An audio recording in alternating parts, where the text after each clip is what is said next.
When we are young, we celebrate all of our firsts. First smile, first belly laugh, first rolling over, first crawl, first step, first squiggle, and even into our youth, first soccer goal, first dance recital. But at some point we lose our thirst for the sensation we feel when we experience something for the first time. We fall into a rut, a routine. We get busy, we get lazy. And if you're me, you get depressed. So I live in Brooklyn, I wear a lot of hats, and my pants just keep getting tighter. My friends keep telling me I'm turning into a hipster. I'm just like, no, I like to eat, okay? I like to eat. These are the same pants I wore 6 months ago. The truth is, there's times I didn't want to live, but taking on one challenge would change my life forever. In 2012, I set out on a quest to try 52 new hobbies in 52 weeks. There was blood, sweat, oh my god, tears, oh my god, hopes, success, and fails. Jesus! Ow! But the biggest lesson of all, life is worth living. This is the story of the hobby hoarder. So I am officially inside waiting for pole dancing. My quest to become a professional amateur, and how it turned into so much more.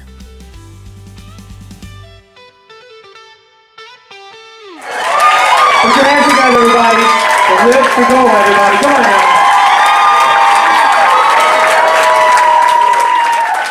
I think stand-up comedy was really the start of the hobby hoarder.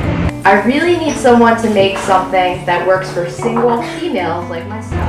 I kind of came into stand-up comedy by accident. I had left a comment on someone's Facebook page, and then some guy, he left a comment in response, and he was a little snarky, and I responded, and I was like, whoa, snarky much? He's like, oh no, I'm a stand-up comic, it's okay. Immediately I was like, stand-up comedy, I've always wanted to try that. And so I messaged him back and I said, yeah, stand-up comedy, I've always wanted to try that. And he was like, well, I'll put you on a show. And like he did. Like he worked with me for weeks to write stand-up comedy, and then he put me on one of his Gotham shows. Alright guys, that's all the time I have today. And then I started taking a writing class. Because I did at one point want to like write a book. And at the time, it was really popular to write these like challenge books, like 52 somethings in 52 weeks. I was like, I can do that. I can pick something to do for 52 weeks and challenge myself to do it. And then I came up with this idea. I was just like, well, I'm really enjoying doing stand-up comedy, but what I'm really enjoying about it is that it was like something new.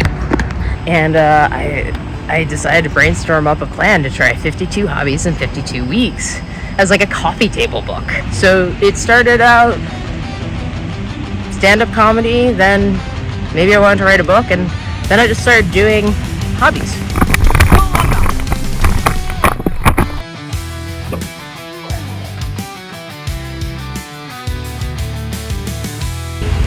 So right away I had to like kind of set some ground rules for the project.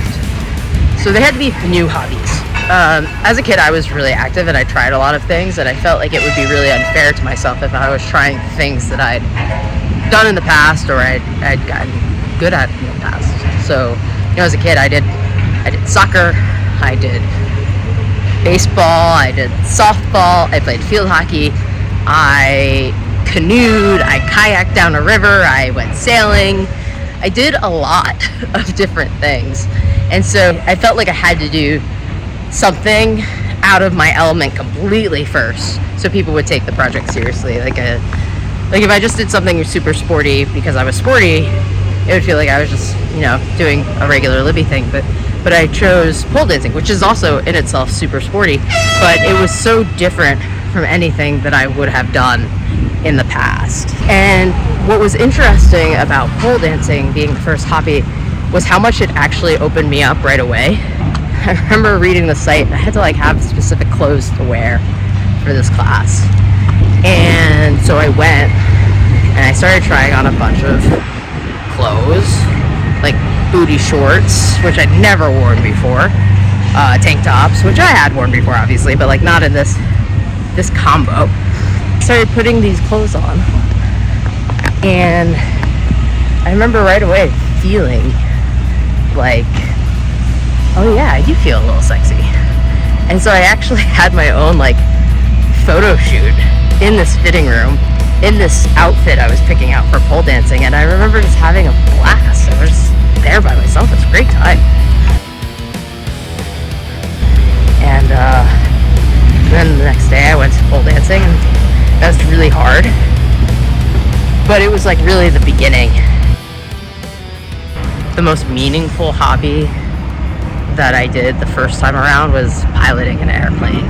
Because I hadn't even thought that was an option ever. I can fly a plane? Holy shit. So I flew a plane. And then I think the hobby hoarder really just like, it went from there. It just went.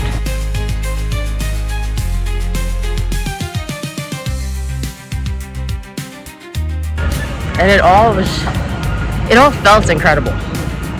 It all felt incredible. It was all really hard.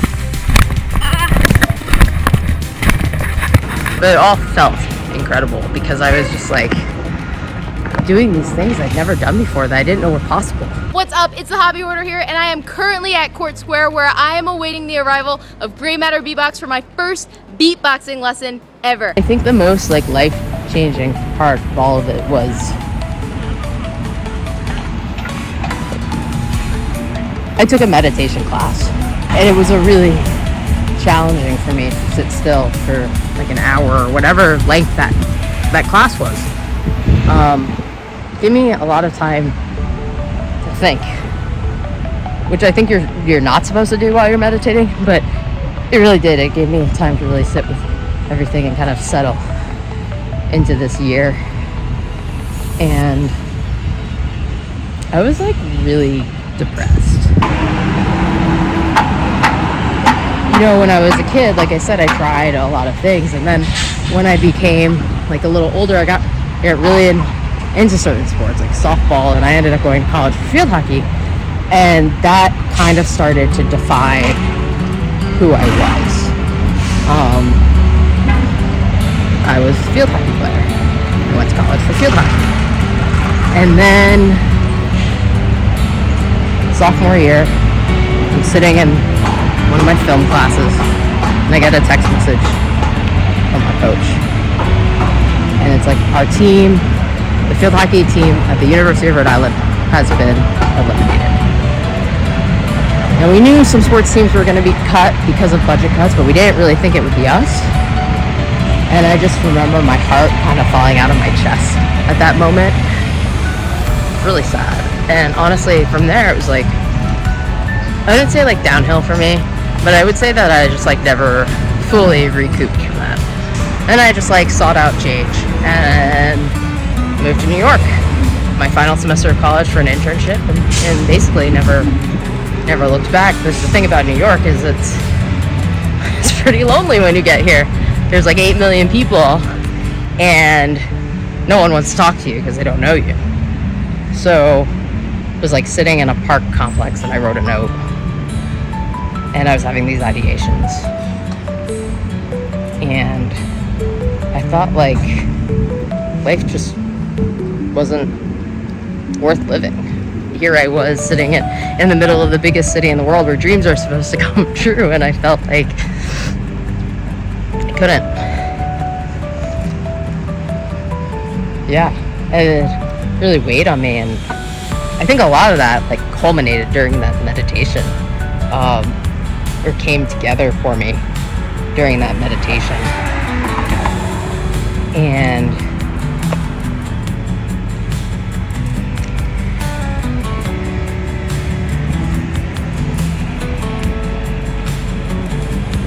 yeah, it was just it's really hard to come to grips with the fact that I had wanted to kill myself.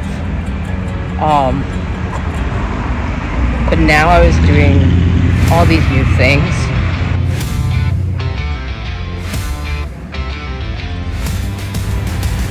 and I suddenly wanted to keep doing things. I realized that life had a lot of possibilities. What I think ultimately was like very cool about the hobby hoarder year was that by the end of it, like the hobby itself was hobby hoarding. And what I think's cool about that is I can come back to that anytime I want. I have to say, like the one biggest lesson I learned during that time was that the only thing we're incapable of is being incapable. I think that's really true. We can fail at anything, but we can succeed at failing. And I succeeded at failing a lot during the hobby hoarder, but I also succeeded at getting my life back. I'm still trying new things whenever I can. 2020, at the end of the year, I said to my then girlfriend, my now wife, I said, I think I want to try ice climbing. And in early 2021, we went up to Lake Placid for this expedition. My wife had no interest in taking part, but I was going to do it. And so I woke up early and I went to meet my guide, and I didn't like have expectations that I was going to be like the free soloist of ice climbing, but I thought maybe like I could make it to the top. I've done outdoor climbing before, and I made it to the top of that rock. So I thought maybe like I could do that. It would be really cool to be the free soloist of ice climbing and like make it to the top and then, you know, grow some wings and fly. But that was not the case. I get there and it's -3 degrees, and my coach for the day, he gives me these mountaineering shoes which are really heavy, and I'm struggling to tie tight enough to actually be tight enough. And he gives me crampons, which I've never walked in before. And he throws a rope over my head to carry, and some ice axes. You know, just like an extra 50 pounds to carry. And so the next step was we had to like actually like hike a quarter mile to the ice wall. It's not like the ice wall was just off the highway. Of course you have to go get to it. So I stumble basically all the way to this majestic ice wall. Then I'm on belay, and I try and I just fall. I fall off from like a foot up. A lot of humbling definitely came from so much of the hobby hoarder, but also such feelings of pride also came from experiencing the hobby hoarder.